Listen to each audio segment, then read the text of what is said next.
Bon, le partenariat, vous l'avez vu, hein, donc ça parle donc de diaspora et ça parle d'investissement. Et nous sommes l'association, enfin l'institution qui représente les Béninois de l'extérieur. Nous avons 3 missions. Rassembler,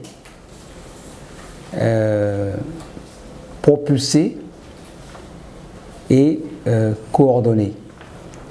Nous voulons rassembler les Béninois de l'extérieur pour les rendre plus forts, coordonner leurs actions et leurs initiatives pour mieux les propulser, pour qu'ils puissent donc être utiles pour le développement du pays.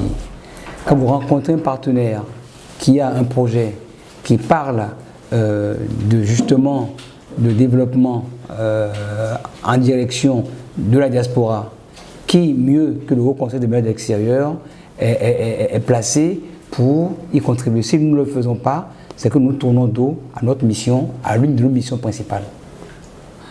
Le HCBE, c'est 33 représentations à travers le monde. Ce qui veut dire que nous avons des Béninois en Suisse, en France, au Canada, aux États-Unis, en Angleterre, au Gabon, au Nigeria, qui sont des techniciens, qui sont des médecins, qui sont des roboticiens, des informaticiens et qui sont aussi des investisseurs.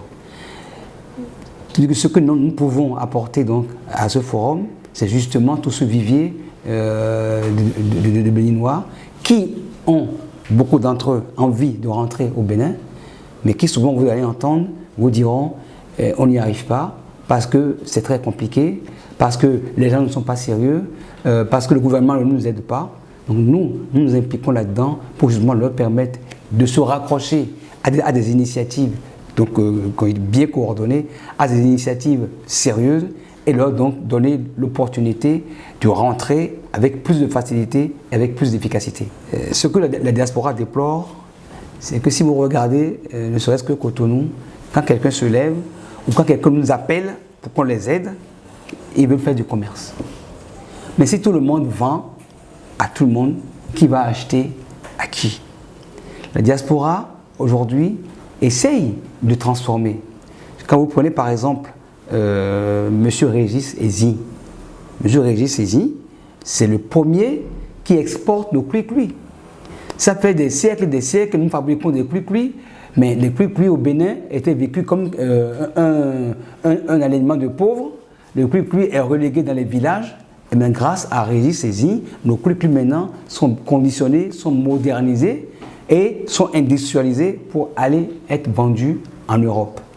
De la même manière, nous avons un compatriote de la diaspora qui est un agrobiologiste qui a réussi à prendre nos millets, le mil là, du nord du Bénin, et a réussi dans un laboratoire en France, en Bretagne, à faire du yaourt à base donc, de nos milles. Donc c'est notre richesse qui est en train d'être exportée.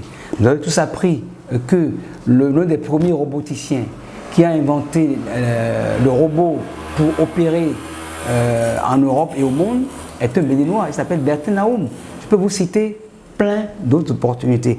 Donc, quand on voit ces exemples, mais on a envie justement de participer à ce genre de forum parce que ces forums, c'est le creuset où les idées naissent, c'est le creuset où il y a l'émulation, où on a envie de faire comme ce qu'on on fait avant nous. Donc oui, la diaspora donc, a un grand rôle à jouer dans l'industrialisation de notre pays. La diaspora ne vient pas déranger ceux qui sont à l'intérieur. La diaspora vient tendre la main. On ne dit pas que vous ne faites pas bien au Bénin, non, vous faites aussi bien que nous, mais ensemble et en coordination, nous irons plus loin. Et de la même manière, je dis aussi à la diaspora, arrêtez de travailler d'une manière individuelle. À mes compatriotes de la diaspora, arrêtez de travailler d'une manière individuelle. La somme de réussites individuelles ne fera jamais une réussite collective.